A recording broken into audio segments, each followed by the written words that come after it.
Si Congressman D, kung mapapansin nyo, lagi lang yan nakadikit kay Congressman Rudito Albano. So yung pagpapalit nila ng speaker dyan ay para lang yan masabi ng mga tao na meron silang ginawa.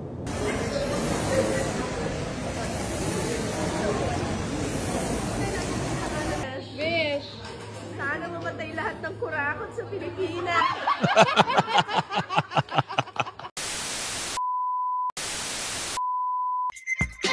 Yes. Good morning mga kasama. Nandito na naman si Kuya Goods nagbabalik. At syempre, kung di ka pa nakasubscribe sa ating channel, pa-subscribe na lang po at hit mo na rin yung bell para updated ka sa ating mga video. Ano ngayon meron? Matapos ikanta ng mga diskaya, Mayor Joy, nilaglag uli si Arjo. Naku po. Grabe na ito. Talagang kahiya-hiya talaga ang mangyayari dito. Dahil marami na ho ang bumoboses, marami na ho ang nakakaalam, at marami na ho ang nag-iingay. Ang tanong, hindi daw ganun. Hindi basta-basta ganun. Makabili ka ng mansyon sa France. Yun lang. Ito panawagan, bring Saldi home. Nako, kailan kaya iuwi ito si Saldi? At bakbakang Representative Duterte at Sandro,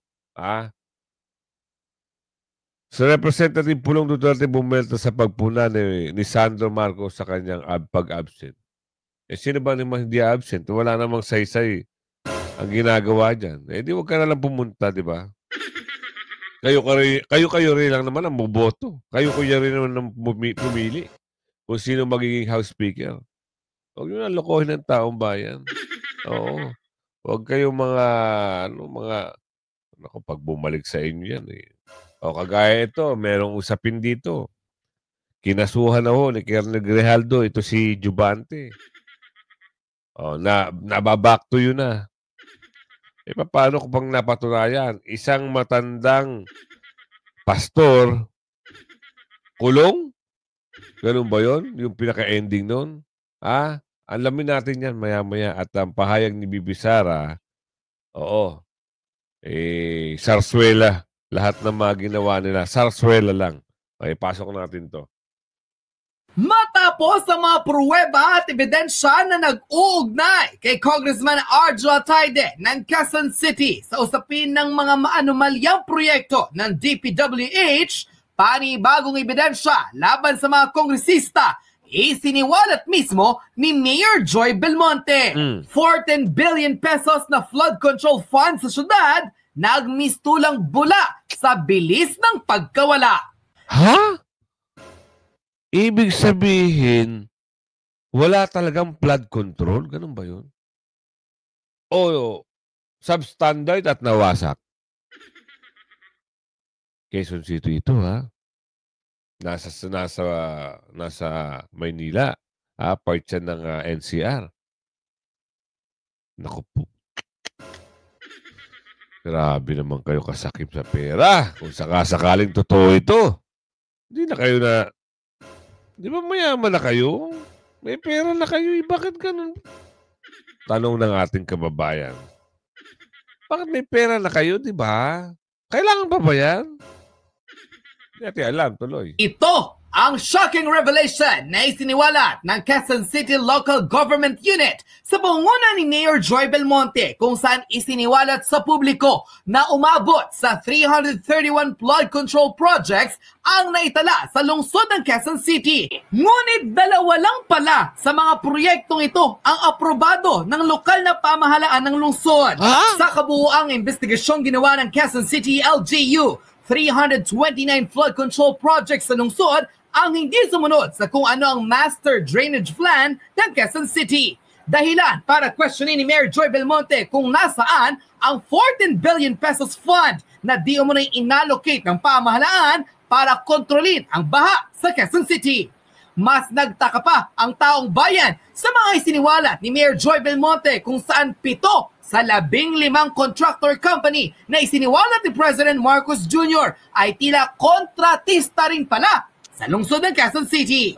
Dahilan para magtakalalo ang taong bayan kung sino-sino raw ba sa mga kongresistang pinangalanan ng mga Diskaya ang tunay na sangkot sa tila malamafyang pagnanakaw sa kaban ng bayan. Matatanda ang 4 na kongresista mula Quezon City ang pinangalanan ng mag-asawang Curly at Sara Diskaya na di umunay nakinabang raw at direktiba nilang nabigyan ng porsyento sa mga DPWH program katulad na lamang ng flood control projects. Mauna nang itinanggi ni na Quezon City 6th District Representative Marivic Copilar at Quezon City 5th District Representative Michael Vargas ang mga akusasyon ng pamilya Diskaya tungkol sa Grabe kayo. Ibang klase kayo.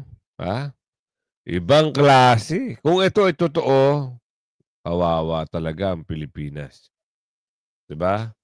Kaya naman pala. Tapos ngayon, oo, nagkawindang-windang sa Senate. Bakit?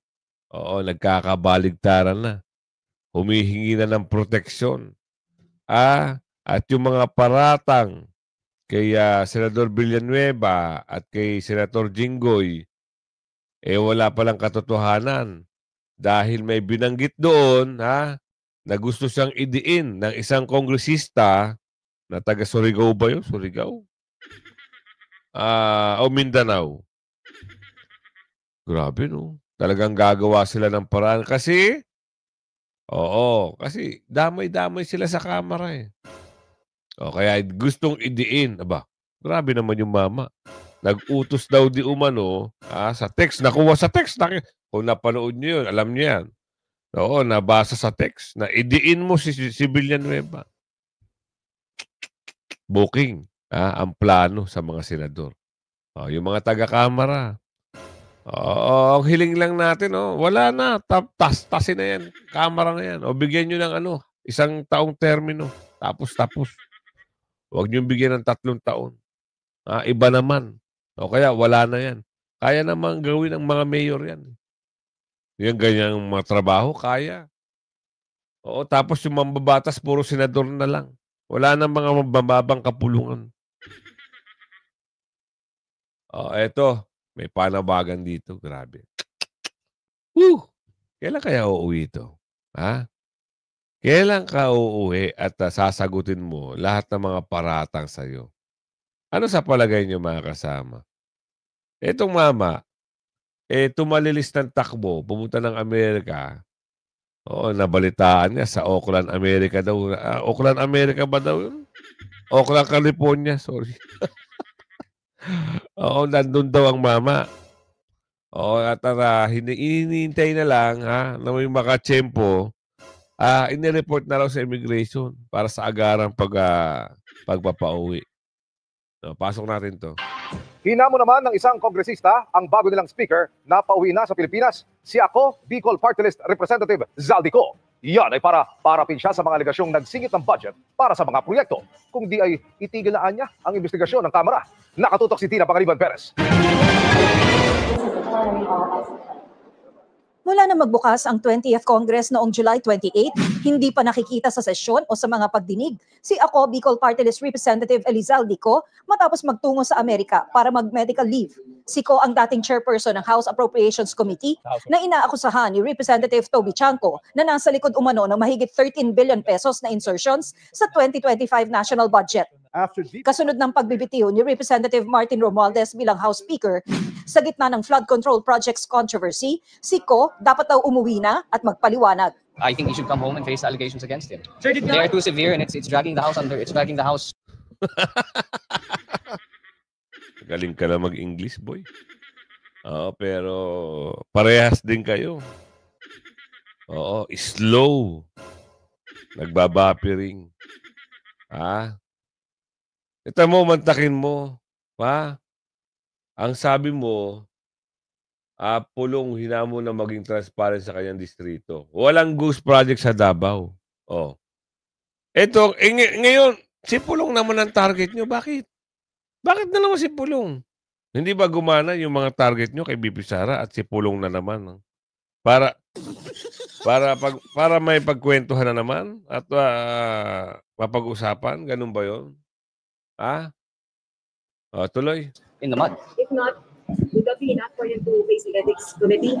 It might be, yes. I mean, there's a precedent for it when Kong Arnie Teves did the same. Yeah, kung may isang bagay na makakapagbalik ng tiwala ng tao sa House of Representatives, yun ang number one, no? Hindi tayo makakaiwas ng ganyan. Kasi hanggat hindi siya pinauuwi, ang impression ng tao, ang isip ng tao, ay pinoproteksyon na siya ng House of Representatives, di ba? Tama, di ba?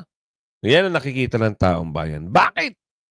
Bakit? Sa palagay nyo. Sila lang namili kung sino yung magiging house. Sticker. Sila lang. Di ba?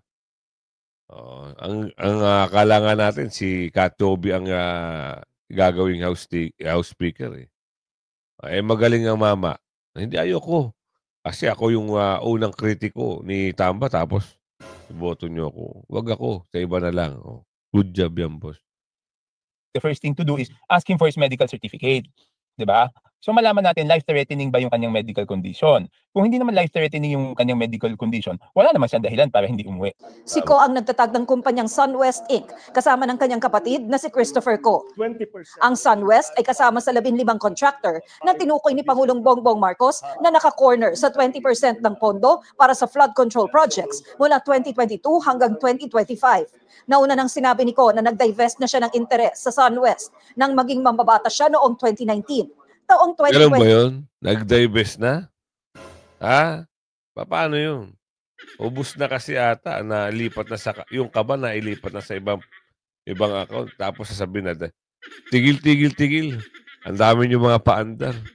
Oo, puro kayo sarsuela. Kaya tama yung sinasabi ni BP Sara eh. Oo, ganito na lang. Sagutin mo na lang lahat ng mga inaakusa sa'yo. Kasi kung hindi mo sasagutin niya, hindi titigil ang tao. Anong petsa na? 19, 2 araw na lang. Hindi nyo alam kung ano yung mangyayari dyan sa Luneta. Pero may nagsasabi, ha? Oo, sasama raw ito si Bungit-ngit. Makikiparty ka ba? Oo, bakit ka makikirali? Oo, at may nagsabi, hindi ko lang alam kung totoo to, di umano, na ito raw na gagawin sa 21 ay pinondohan nino. Anong pangalan na ito? Yung penguin? Yung babaeng penguin. Penguikita. Ayun ang balita. Kaya nga di umano eh. Pero alamin natin yan sa mga susunod na mga araw. Kung ano talaga ang magiging sitwasyon. Kasi marami ho akong mga nakikita, bumibili ng bonnet. Ang gagawin sa bonnet? Hindi yung kasi yung panawagan. Magdala ka ng bonnet. Naku po, ano kaya kahantungan? Kayo. Ano sa palagay niyo mga kasama? Kasi nasa Aguinaldo na ho yung ibang mga nagpoprotesta nasa Aguinaldo na. Hindi na sila umaalis doon. Alam niyo naman, pag nandun sa tapat ng Aguinaldo yan, yung nangyari dati, nalaman niyo yung nangyari dati. Yung mga tao sa tapat ng Aguinaldo, di ba? Tapos sa 21, ang marcha, Luneta. Tapos pagdating ng alas 2, dito sa may EDSA, People Power Monument, naku po. At alam nyo ba yung sinabi ni Tatay Digong, ang September 21, araw ng mga protesta. Naku, ano kaya? Kantungan ito. Di ba? Kaya si BP Sara nagsalita din. Sa mga sunod-sunod na mga pakwela at sarswela nila na ginawa. BP Sara, ipasok mo. Nila ng speaker dyan ay para lang yan masabi ng mga tao na meron silang ginawa sa House of Representatives sa reklamo at sa galit ng mga tao. Pero ang totoo niyan ay sila lang din yan. Grupo lang din yan ni Martin Romualdez, ni Sandro Marcos, and of course, syempre, papunta na rin yan kay BBM. Ngayon, BP pinalitan na si House Speaker Romualdez ni new House Speaker Faustino D. May mensahe ka ba sa kanya or advice sa kanya para hindi na mahuli itong mga nangyayari ngayon? Wala akong mensahe kay Congressman D. meron lang akong i-share, gusto na ibahagi, no, sa mga kababayan natin. I'm sure he is a good person. I've met him several times sa aking mga events at sa aking trabaho, si Congressman D. Si Congressman D ay congressman ng Isabela Province. Ano bang tawag dyan? Hindi ko kasi masabing warlord siya eh. May hawak ng probinsya ng Isabela ay si Governor, kalimut ko siyang pangalan. Albano, si Rodito. Ang may hawak ng province of Isabela is si Governor Rodito Albano. Si Rodito at si Tony Pet Albano, yung congressman ng Isabela dati, hindi ko alam kung hanggang ngayon, nasa circle yan ni Speaker Martin Romualdez. Isang grupo yan sila. Paano ko nasabi? Dahil alam ko na matalik na magkaibigan si Tony Pet Albano at si Martin Romualdez. Nakasama ko sila noong, hindi ko na rin maalala kung anong taon yon, pero sa kasal ng anak ng isang senador, nakasama ko sila at doon ko nalaman na matalik sila na magkaibigan. Sa kampanya, pagkatapos ng kampanya, nung nanalo na at nagtrabaho na, nakita ko na kasama na rin nila sa grupo nila si Governor Rodito Albano. Si Congressman D, kung mapapansin nyo, lagi lang yan nakadikit kay Congressman Rodito Albano. So yung pagpapalit nila ng speaker dyan ay para lang yan masabi ng mga tao na meron silang ginawa sa House of Representatives, sa reklamo at sa galit ng mga tao. Pero ang totoo niyan ay sila lang din yan. Grupo lang din yan ni Martin Romualdez, ni Sandro Marcos, and of course, syempre, papunta na rin yan kay BBM. So sila lang din yon, sila lang din yan, at sila lang din nag-usap kung ano ang gagawin nila, at sila lang din ang nagplano kung anong gagawin nila sa 2026 budget, because this is all about, number one, the presidential elections of 2028 and the budget of 2026. Kasi inubos naman na nila yung 2025, di ba? So 2026 na pinag-uusapan dito. Last na. VP, kahapon pumunta ka sa Senado at kita nyo naman, di ba? Sabi na sa inyo eh, puro sarsuela na naman lahat na nangyari dyan eh. Oo, kaya minsan mabubuwisit ka kasi puro paratang sila sa Davao. Sinampal na nga sila ng libro ng DPWH doon, di ba? Nakita nyo ba yung napakapal ng libro ng DPWH na proyekto ng flood control sa Davao? Bakit gumaganyan-ganyan ka pa, ha? Pilantik, bakit may ganun ka pa?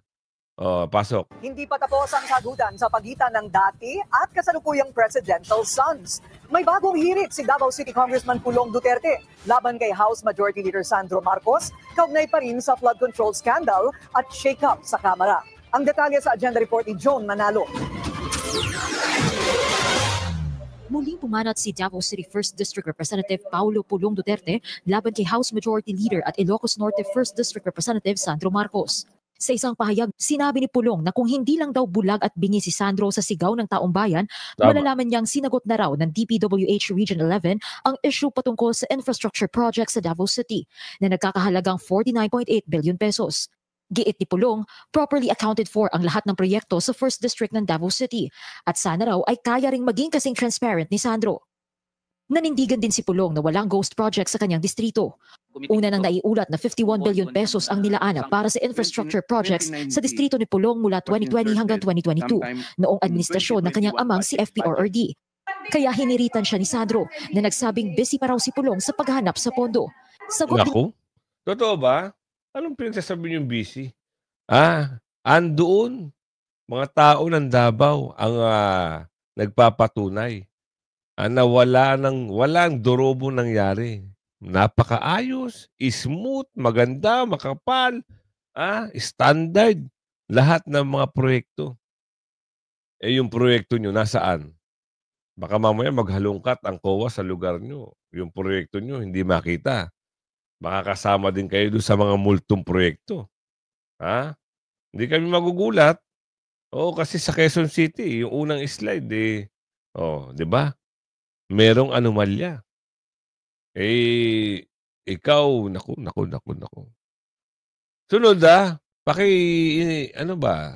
DPWH, pakipuntahan nga yung distrito nito, mama na ito. Para magkaalaman kasi silip sila na silip. Sa Davao, 51 billion. Sinupalpal na sila ng libro. At yung isang babae na pilit pinakakanta sa kamera na si Cabral, nag-resign na. Di ba? Paki-check lang yung lugar nito kung ano yung nangyari sa flood control. Yun lang tanong ng taong bayan. ito ni Sandro sa banat ni Pulong na cover up lang daw ang pagtatalaga kay Isabela 6th District Representative Boji D bilang bagong House Speaker. Tama. At ang pumili umano kay D, walang iba kundi ang presidential son. Maka-style niya yun nung anak siya ng Pangulo. Pero I can assure you that we are consultative with all the party leaders. Pwede mo silang tanungin. We met for plenty of weeks. Kung nagpakita sana si Kong Pulong dito sa trabaho at sa session, baka makikita din niya. But I'm sure he's busy looking for the 51 billion to spend in his district. Tatawa naman hindi kami sa iyo. Ha? Nung panahon na dikit kayo ng dikit sa mga Duterte, ang bait-bait nyo. Meron pa kayong pamano-mano kay Tatay Digong. Ha? Ngayon, nasa pwesto na kayo. Anak ng bogi naman. Wow.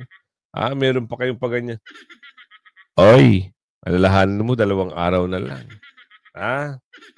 Baka mamaya, mahadlo ka doon sa mangyayari. Huwag masyadong magpabida-bida. Tigil na.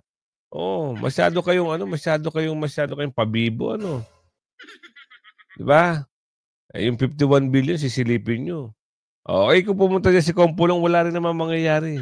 Dahil ang binoto nyo ay isang tao lang. At ang sinabi sa balita, sinabi ni Bibi Sara, kinuha nyo. Para saan? Ipamulat sa tao na meron kayong ginawa. At yung galit ng tao ay maibsan ng panandalian mali. Tuloy ho yan, tuloy. Sino hindi naniniwala? Tuloy yan sa 21. Nakasuot ka na ba ng t-shirt na black? Meron na, nagte-trending ngayon. Diba? Nakalagay, sino may damit na nun? Naku. Baka may nagpa-print na dyan na pre-printing, kasi meron dati, di ba, meron pre-printing. Naku. Tuloy. Raw siya madalas dumalo sa mga sesyon dahil hindi niya na raw maatim ang graft and corruption sa loob ng kamera. Tama.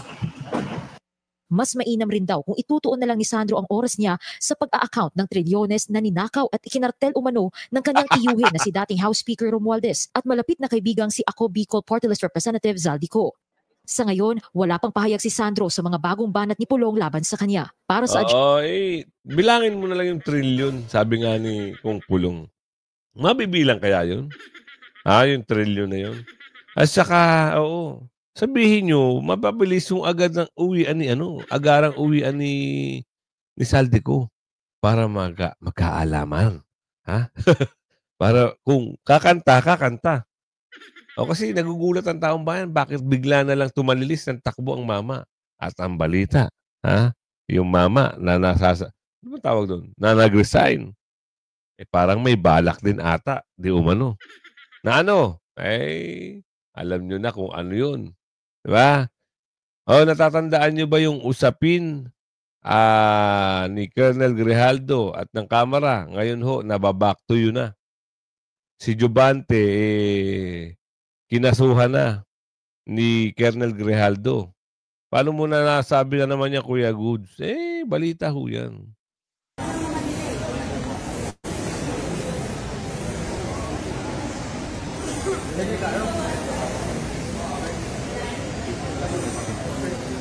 Yung front page na lang para maganda. Yan, niyo muna.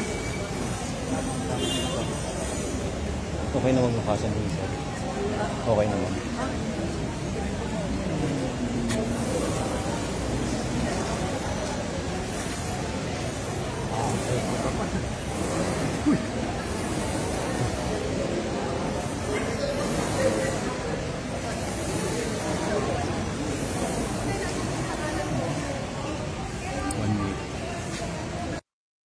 Nag-file na ho ng kaso itong si Colonel Grijaldo laban dito kay Jubante.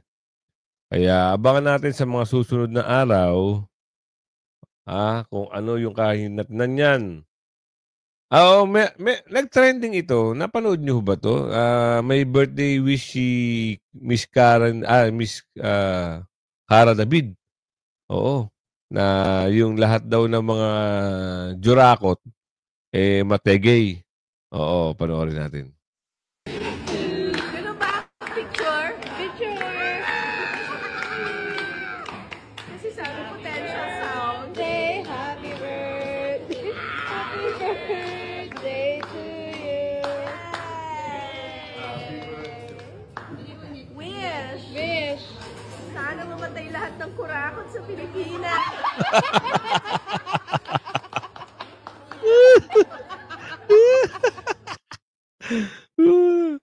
Kayo, sa palagay nyo, talagang ganyan ang iisipin ng tao. Kasi apektado Kagaya ito sa Pampanga. Diyos ko po, kaya pala nagkabaha-baha ang Pampanga. Pinondohan ng 6.2 billion pero walang ginawa ni isa. Oo, naalala niyo yung sinabi ng babae na si Sally. 14 proyekto. Wala man lang ginawa itong kampo ni Bryce. Oo, 6.2 billion kontrata na Santo Cristo Construction sa Pampanga, gumuho. Gumuho matapos ang 1 taon. Paano hindi guguho? Substandard.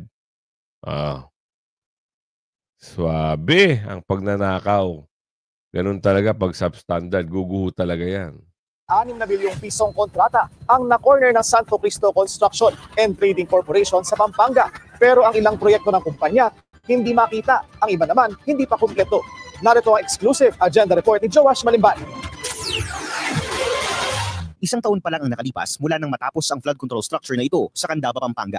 Pero ayon sa mga residente, hindi ito ang unang beses na gumuho ang proyekto sa mga nakalipas na buwan. Ayon sa sumbong sa Pangulo website, parte ang proyekto ng magkakahiwalay na kontrata na may halagang 144.7 million pesos each o may kabuuang 579 million pesos. Ito pa lang ang magumbali section ng proyekto. Kaya sinubukan naming puntahan ang iba pang parte nito. Isang section ang nasa barangay sa Lapungan kung saan kaayos lang din ng gumuhong proyekto. Ang section naman ng Barangka, halos imposibleng makita dahil wala ng daanan. Bumabaha ba dito kayo? Bumabaha dito? Hindi naman, pag walang pag may nasisira na yung ilog na pag nabubutas, ganyan, may nabubutas. Diyan, sa kabila, pagka may bumibigay na mga ng ilog. Sa mga dokumento ng DPWH, ang kumpanyang Santo Cristo Construction and Trading Corporation ang kontratistang may hawak sa mga proyekto. Pagmamay-ari ito ng isang Noel Cruz, ang ama ni Jamie Cruz, na isa sa umano'y influencer Nepo Babies na pinuputakte sa social media nitong mga nakaraang linggo. Kung pagbabasehan ng datos ng DPWH, isa ang Santo Cristo sa top contractor sa Pampanga, partikular na sa ika-4 na distrito. Mula 2017 hanggang 2025, nakakubra ng 114 projects ang kumpanya sa buong lalawigan. Sa kabuuan, aabot ang halaga nito sa 6.2 billion pesos. 96 projects ang nasa First Engineering District na aabot sa halagang 4.4 billion pesos. Kung pagbabasehan ng sumbong sa Pangulo website, 16 out of 18 flood control projects nito sa Pampanga mula 2022 matatagpuan sa bayan ng Candaba. Naaabot sa halagang... Grabe kamal-kamal na pera pero yung mga proyektong ginawa, substandard. Meron man, sabihin natin meron kahit papano. Ano nangyari? Dapat ganyan kalaking halaga, kita nyo naman dapat solido. Kagaya doon sa ginawa sa Davao. Bato sila ng bato. Ng issue sa Davao, 51 billion, pero sinasampal sila ng katotohanan na may magandang proyekto. Oh, bakit nananahimik yung ano, mga aw-aw ni Tamba?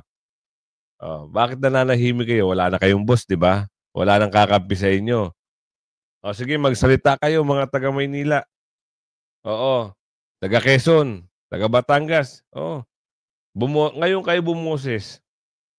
Para masabi na talagang nag-iimbestiga kayo ng tama.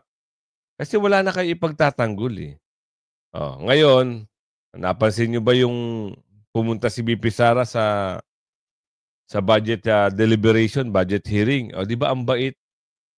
Ang babait, lalo na yung babae na aso ni Tamba. Ang bait. Kulang na lang himurin yung talampakan ni BP. Kulang na lang himurin yung talampakan ni BP Sara sa papuri. Totoo yan, di ba? Napanood nyo? Kulang na lang himurin ng leeg, tenga, baywang, wet poo, talampakan. Yan, kung umabot ka sa video natin to, hanggang sa muli, pakilagay share. Bye-bye!